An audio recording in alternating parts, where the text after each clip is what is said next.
ferro. Operação Quarto Arrumado, parte 2. Tapando os buracos. Oxi. Macará. Cadê a outra coisa da prateleira?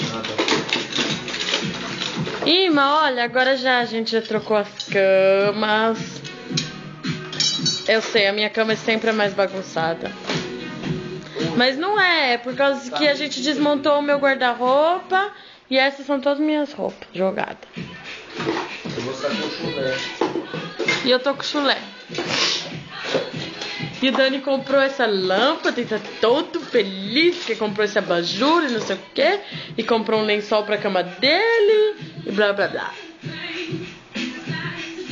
Mami, esse guarda-roupa, depois eu vou mostrar a transformação que a gente vai fazer nele. Não vou conseguir. É, a senhora vai ver, ele vai se transformar.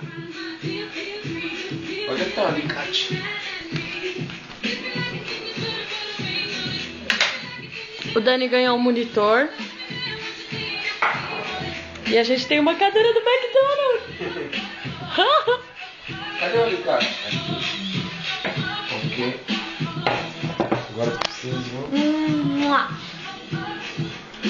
Fica atenta pra próxima parte da transformação.